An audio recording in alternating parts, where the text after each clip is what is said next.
Hello दोस्तों, स्वागत है हमारे यूट्यूब चैनल रिव्यू राइज पर। आज हम एक्सप्लेन करने वाले हैं rise of the planet of the apps movie को। यह मूवी 2011 में आई अमेरिकी साइंस फिक्शन एक्शन फिल्म है। यह film planet of the apes film franchise की एक रिबूट है जो पियरे बाउल के 1963 के novel planet of the apps पर आधारित है। कहानी की शुरुआत में पश्चिमी अफ्रीका के जंगल में कुछ इंसानों को एप्स को पकड़ते हुए दिखाया जाता है, जो उन्हें पकड़कर एक बायोटेक कंपनी जेनेसिस में ले जाते हैं, जहां पर इन एप्स पर कुछ एक्सपेरिमेंट किया जाता है। इस एक्सपेरिमेंट को फार्मास्यूटिकल केमिस्ट विलियम रोडमैन नाम का एक डॉक्टर अल्जाइमर रोग का इलाज खोजने के लिए ब्राइट आइज नाम के एक फीमेल चिंपांजी पर वायरल बेस्ड दवा आज 112 का टेस्ट करता है। आज 112 एक जेनेटिकली इंजीनियर्ड रेट्रोवायरस होता है जो अल्जाइमर रोग को ठीक कर सकता है। आज 112 न केवल मस्तिष्क की कोशिकाओं को रिपेयर करता है बल्कि उन्हें जेनेटिकली बढ़ाता भी है। ब्राइट आइज को दवा देने के बाद में उसकी बुद्धि बहुत बढ़ जाती है, जिसे देखकर बिल बहुत आश्चर्यचकित होता है और अपने बॉस स्टीवन जैकब्स के पास में जाकर बताता है कि इस दवा पर मैं 3.5 साल से काम कर रहा हूँ और ये दवा अपना काम कर रही है। वो इस दवा को इंसानों के ऊपर टेस्ट करने की परमिशन मांगता है। स्टीवन उससे कहता है इसके लिए तुम्हें बोर्ड से परमिशन लेनी होगी। अब बिल बोर्ड मेंबर्स के सामने आज 112 दवा और ब्राइट आइज के ऊपर किए गए एक्सपेरिमेंट के बारे में सबको बताता है। उधर ब्राइट आइज को पिंजड़े से बाहर निकालते समय वो बहुत उग्र हो जाती है और पिंजड़े से निकलकर भागने लगती है और पूरे लैब में तोड़फोड़ करते हुए वहां पहुंच जाती है, जहां पर बिल बोर्ड मेंबर्स को दवा के बारे में बता रहा होता है। ब्राइट आइज को गुस्से में अपनी तरफ आता देख एक गार्ड उसके ऊपर गोली चला देता है, जिससे उसकी मौत हो जाती है। अगले सीन में Steven chimpanzee handler Robert Franklin से सभी चिंपांजी को मारने के लिए कहता है, क्योंकि उसे लगता है कि इन चिंपांजियों पर दवा का गलत असर हुआ है। और स्टीवन बिल से बताता है कि बोर्ड ने आज 112 दवा पर रोक लगा दिया है, वो लोग दूसरे प्रोग्राम को आगे बढ़ा रहे हैं। बिल स्टीवन से उस दवा पर आगे रिसर्च करने की परमिशन मांगता है। स्टीवन उसको रिसर्च करने की परमिशन दे देता है और कहता है कि तुम्हें इस दवा पर नए सिरे से काम करना होगा और इस दवा से हुए गलत असर पर तुम्हें रिसर्च करना होगा। फिर बिल लैब में जाता है जहाँ पर चिंपांजियों को रखा जाता है। वहाँ पर उसे चिंपांजी हैंडलर रॉबर्ट फ्रैंकलिन से पता चलता है कि ब्राइट आइज को जब यहाँ पर लाया गया था तो वो माँ बनने वाली थी। यानी कि ब्राइट आइज ने सबके ऊपर हमला इसलिए नहीं किया था कि उसके ऊपर दवा का गलत असर हुआ था, बल्कि उसने ऐसा इसलिए किया था कि उसने एक बच्चे को जन्म दिया था जिसको बचाने के लिए वो आक्रामक हो गई थी, क्योंकि उसे लग रहा था कि हम उसके बच्चे को नुकसान पहुँचाएंगे।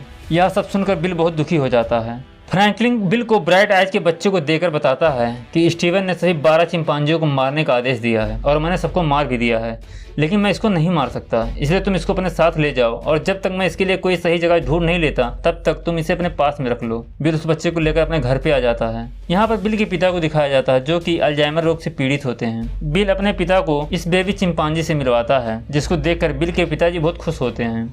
अगली सुबह में वो लोग सीजर को पीने के लिए दूध का बॉटल देते हैं और सीजर उस बॉटल को खुद ही उठाकर पीने लगता है, जिसको देखकर वो दोनों बहुत ही हैरान हो जाते हैं। यहाँ पर वो लोग उस चिंपांजी का नाम सीजर रखते हैं। यहाँ पर हमें पता चलता है कि सीजर को जन्म से पहले आज 112 के संपर्क में आने से अपनी माँ की बुद्धि विरासत में मिली है। बिल उसे पालने का फैसला करता है। 3 साल बीत जाते हैं और सीजर और अधिक बुद्धिमान हो जाता है और वह खेल खेल सकता है, चित्र बना सकता है और साइन भाषा के माध्यम से बिल से बात भी कर सकता है। एक दिन बिल के पिताजी की बीमारी बहुत बढ़ जाती है और वो अपने नर्स से बदतमीजी करने लगते हैं, जिससे उनकी नर्स उन्हें छोड़कर चली जाती है। यह सब देखकर बिल को अपने डैड की बहुत चिंता होने लगती है और वो लैब से आज 112 दवा को चुरा कर अपने घर ले आता है और उसे अपने डैड को लगा देता है, जिससे उसके डैड पूरी तरह से ठीक हो जाते हैं। अगली सुबह में बाहर बच्चे खेल रहे होते हैं, जिनको सीजर अपनी खिड़की से देख रहा होता है और उनके साथ खेलने के लिए बाहर चला जाता है। सीजर को देखकर बच्चे बहुत डर जाते हैं, जिससे बिल का एक पड़ोसी जिसका नाम डगलस होता है वो सीजर को मारने के लिए जाता है, लेकिन वहाँ पर बिल आ जाता है और सीजर को लेकर वापस अपने घर में आ जाता है। घर पर आने के बाद में इन्हें पता चलता है कि सीजर के पैर में चोट लगी हुई है, जिससे बिल सीजर को लेकर कैरोलिन नाम की एक पशु डॉक्टर के पास में जाता है, जहाँ पर सीजर का दवा करते वक्त सीजर साइन भाषा में कैरोलिन को बिल के साथ डिनर करने के लिए कहता है। अगले दिन कैरोलिन बिल के घर पे होती है। सीजर कैरोलिन को अपने घर पर देखकर बहुत खुश होता है। कैरोलिन बिल से सीजर को घुमाने के लिए कहती है और बिल सीजर को लेकर रेडवुड्स नाम के एक जंगल में घूमने के लिए जाता है। वहाँ पर पहुंचकर बिल सीजर को छोड़ देता है, लेकिन सीजर जाने से पहले बिल से परमिशन मांगता है और पेड़ों पर चढ़ने लगता है, जैसे कि मानो वो पहले ही इन सब चीजों में ट्रेन रहा हो। धीरे धीरे इसी तरह से 5 साल बीत जाते हैं और सीजर भी बड़ा हो जाता है। बिल और कैरोलिन अब एक दूसरे के बहुत करीब आ चुके होते हैं। एक दिन बिल सीजर को लेकर जंगल में घुमाने के लिए गया होता है, जहाँ पर सीजर एक पालतू कुत्ते को देखता है, जिसे देखकर सीजर भी अपने आप को बिल का पालतू समझने लगता है और वो बिल से इशारों में पूछता है कि क्या मैं तुम्हारा पालतू हूँ। यह सुनकर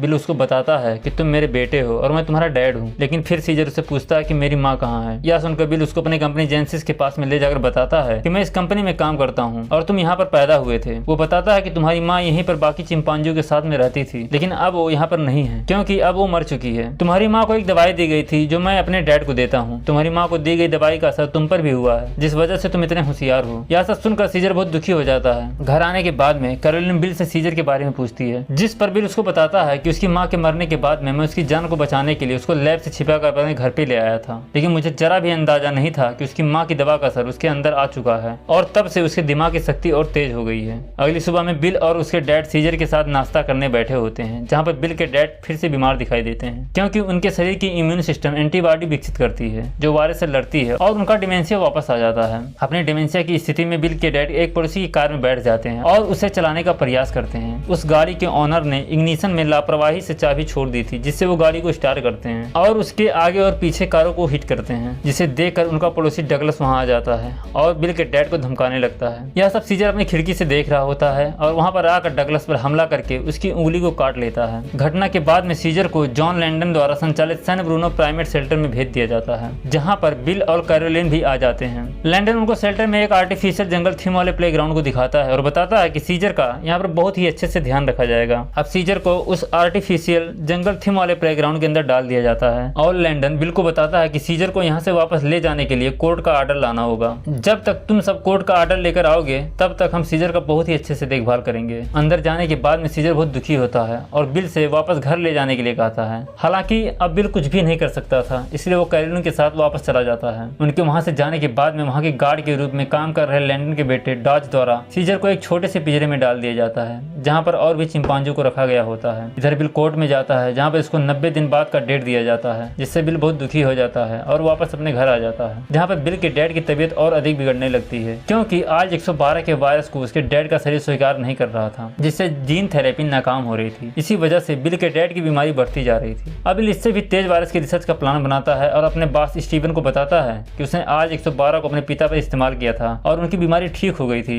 लेकिन अब कुछ गड़बड़ हो गई है। वो बताता है कि उसने एक नया वायरस तैयार किया है जो पहले वाले वायरस से ज्यादा असरदार है। यह सुनकर स्टीवन उसे जल्द से जल्द चिंपांजियों पर टेस्ट करने के लिए कहता है। इधर शेल्टर में सभी चिंपांजियों को खाना दिया जा रहा होता है जो कि बहुत ही गंदा होता है। इस खाने को देखकर सीजर बहुत दुखी होता है और इस खाने को डाज के ऊपर छिड़क देता है, जिससे डाज गुस्सा हो जाता है और वाटर प्रेशर पाइप से उसके ऊपर पानी डालने लगता है, जिससे सीजर को बहुत तकलीफ होती है। यह सब होने के बाद में सीजर बहुत ही दुखी हो जाता है और अपने घर को याद करके अपने खिड़की की तरह से एक ड्राइंग बनाने लगता है जैसा कि उसकी खिड़की का होता है। दूसरी तरफ लैब में अगले टेस्ट के लिए नए चिंपांजियों को लाया जाता है, जहाँ पर बिल अपने टेस्ट के लिए एक चिंपांजी को चुनता है जिसका नाम कोबा होता है। वो लोग कोबा को टेस्ट के लिए लेकर जाते हैं, जहाँ पर कोबा को आज 113 दिया जाता है। दवा देने के बाद में कोबा को झटके आने शुरू हो जाते हैं, जिससे दवा की ट्यूब और फ्रैंकलिन का मास्क निकल जाता है। दवा का ट्यूब निकलने की वजह से वहाँ पर दवा फैलने लगती है क्योंकि ये दवा गैस के रूप में होती है। फ्रैंकलिन का मास्क निकलने की वजह से वो भी उस दवा को सूंघ लेता है। फ्रैंकलिन अपने मास्क को फिर से पहनता है और कोबा धीरे धीरे शांत होने लगता है। इधर शेल्टर में सभी चिंपांजियों को बाहर आर्टिफिशियल जंगल में खेलने के लिए छोड़ दिया जाता है, जहाँ पर सीजर के इंसानी कपड़े को देखकर एक चिंपांजी उसके पास में आता है जिसका नाम रॉकेट होता है। वो सीजर के कपड़े को फाड़ देता है और उसको मारने भी लगता है, लेकिन डॉज रॉकेट और सीजर दोनों को बेहोश कर देता है। उधर लैब में कोबा को दवा देने के बाद में स्टीवन अपना नाम लिखते हुए देखता है और बहुत खुश होता है क्योंकि उसकी कंपनी ने दिमाग को बढ़ाने वाली दवा की खोज कर ली थी। कोबा को दवा देने के बाद में बिल उस पर कुछ टेस्ट कर रहा होता है, जहाँ पर फ्रैंकलिन भी होता है। यहाँ पर फ्रैंकलिन को छींक आती है जिससे उसके नाक से खून निकलता है। यह सब देख कर फ्रैंकलिन वहाँ से बिल को बिना कुछ बताए चला जाता है। इधर शेल्टर में सीजर एक मॉरिस नाम की चिंपांजी से दोस्ती कर लेता है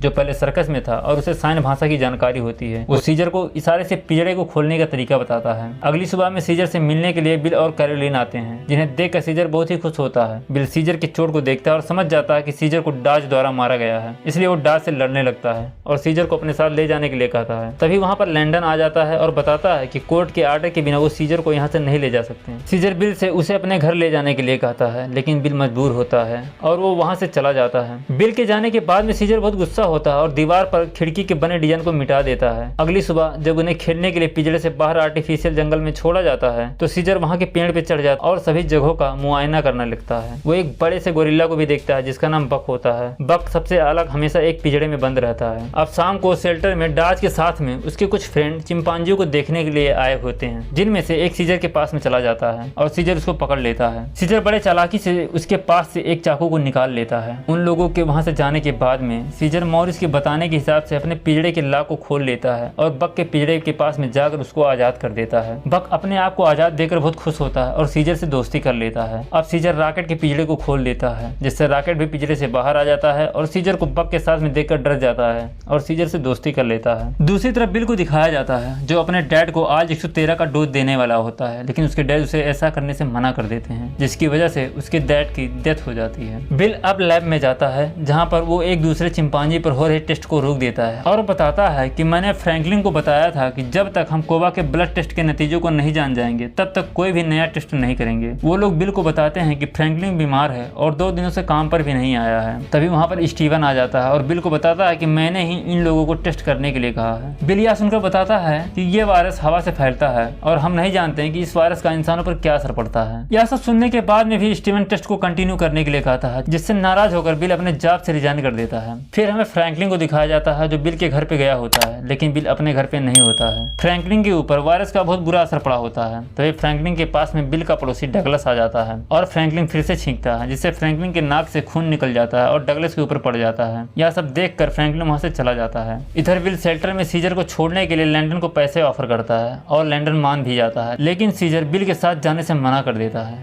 सीजर के इस फैसले से सभी चिंपांजी बहुत खुश होते हैं। अब सीजर डॉज के कुकीज के पैकेट को चुरा कर लाता है और रॉकेट को दे देता है। रॉकेट सभी कुकीज को अकेले खाना चाहता है, लेकिन बाद में वो सभी को एक एक कुकीज बांट देता है। रॉकेट और बाकी के सभी चिंपांजी सीजर को अपना टीम लीडर मान लेते हैं। अगली सुबह में सीजर मॉरिस को एक लकड़ी को तोड़ के बताता है कि एक चिंपांजी कमजोर है और अगर सभी एक साथ मिल जाए तो हम बहुत कुछ कर सकते हैं। हालांकि कई चिंपांजियों के मूर्खतापूर्ण व्यवहार की ओर इशारा करते हुए मॉरिस कहता है कि सभी चिंपांजी बेवकूफ होते हैं, जो अनजाने में सीजर को एक आइडिया दे देता है। अब जब रात हो जाती है तो सीजर शेल्टर से भाग जाता है और बिल के घर से आज 113 के एयरबॉर्न स्ट्रेन के कैनिस्टर्स को चुरा कर फिर से शेल्टर में वापस आ जाता है। सीजर शेल्टर में सभी पिंजरों के पास में आज 113 को रिलीज कर देता है और अपनी और बाकी साथी चिंपांजियों की बुद्धि और मानसिक क्षमताओं को बढ़ाता है। अगले दिन वह चिंपांजियों की जांच करता है और महसूस करता है कि वे उसके जैसे विकसित चिंपांजी हैं। अपने लोगों के साथ में सीजर अब एक और प्लान को अमल में लाना शुरू कर देता है। इधर दिखाया जाता है कि फ्रैंकलिन उस वायरस के फैलने की वजह से मर चुका है। शेल्टर में जब डाज सभी पिंजरों को बंद कर रहा होता है तो उसकी नजर सीजर पे पड़ती है, जो अभी भी बाहर आर्टिफिशियल जंगल में होता है। डाज उसको पिंजरे में डालने के लिए उसके पास में जाता है और उसे पिंजरे में जाने के लिए बोलता है, जहां पर सीजर डाज से लड़ता है और पहली बार बोलता है कि नहीं। सीजर डाज को बेहोश करके पिंजरे में डाल देता है और सभी चिंपांजियों को पिंजरे से बाहर निकाल देता है। तभी वहां पर शेल्टर का गार्ड रॉडनी भी आ जाता है। सभी चिंपांजी रॉडनी को पीटने लगते हैं, लेकिन सीजर उन्हें रोक देता है क्योंकि रॉडनी चिंपांजियों को कभी भी नुकसान नहीं पहुंचाया था। इतना सब होने के बाद में डाज पिंजरे से बाहर निकल आता है और अपने इलेक्ट्रिक स्टिक को ऑन करके चिंपांजियों की तरफ बढ़ता है, लेकिन सीजर प्रेशर पाइप से उसके ऊपर पानी स्प्रे करता है, जिससे पहले डाज सीजर को टॉर्चर किया करता था। इलेक्ट्रिक स्टिक पर पानी पड़ने की वजह से डाज को बहुत तेज से इलेक्ट्रिक शॉक लगता है और वो वहीं पे मर जाता है। सीजर सभी को लेकर वहां से भाग जाता है और 2 टुकड़ों में बंटकर अलग अलग हो जाता है। सीजर अपनी टुकड़ी के साथ में जेनेसिस लैब में जाता है और अपने बचे हुए चिंपांजी दोस्तों को आजाद करता है। उधर बक भी सैन फ्रांसिस्को के चिड़ियाघर से सभी चिंपांजियों को आजाद करवाकर सारे शहर में तबाही मचाते हुए सैन फ्रांसिस्को की सड़कों के रास्ते से सैकड़ों चिंपांजियों को लेकर आगे बढ़ रहा होता है। उधर सैन फ्रांसिस्को की पुलिस भी उसको मारने के लिए निकल चुकी होती है, जहां पर स्टीवन इनको बताता है कि उनका एक लीडर है जो उनको लीड कर रहा है, पहले हमें उसे मारना चाहिए। सभी चिंपांजी एक साथ इकट्ठा होकर गोल्डन गेट ब्रिज पे पहुंच जाते हैं, जहां पर पुलिस पहले से ही मौजूद होती है और हर तरफ से नाकेबंदी कर देती है। सीजर वहां पहुंचने के बाद में यह समझ जाता है कि आगे खतरा है और वो सभी को अपने प्लान को बताता है, जिससे वो लोग सीधे ब्रिज से ना होकर उसके ऊपर और नीचे से जाने लगते हैं। यहाँ ब्रिज पे बिल भी आ जाता है और पुलिस को चकमा देकर सीजर के पास में जाने लगता है। पुलिस के लोग चिंपांजियों को मार रहे होते हैं, लेकिन सीजर किसी भी पुलिस वाले को जान से नहीं मारना चाहता है। तभी हेलीकॉप्टर से पुलिस वाले सीजर के ऊपर फायरिंग करने लगते हैं, जिसको देखकर बक सीजर को बचाने के लिए हेलीकॉप्टर पर अटैक कर देता है, जिससे हेलीकॉप्टर नीचे गिर जाता है और बक मारा जाता है।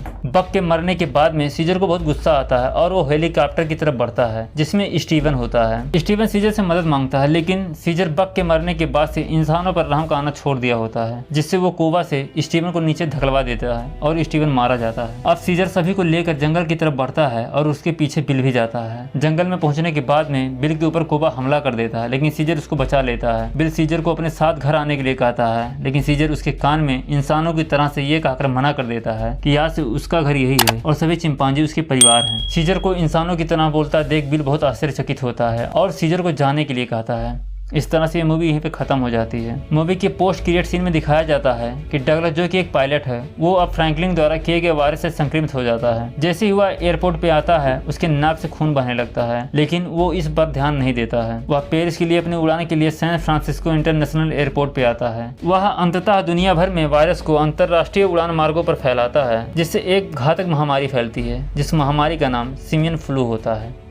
दोस्तों, ये वीडियो अगर आपको पसंद आई हो तो वीडियो को लाइक करें, कमेंट करें, शेयर करें और चैनल को सब्सक्राइब करें।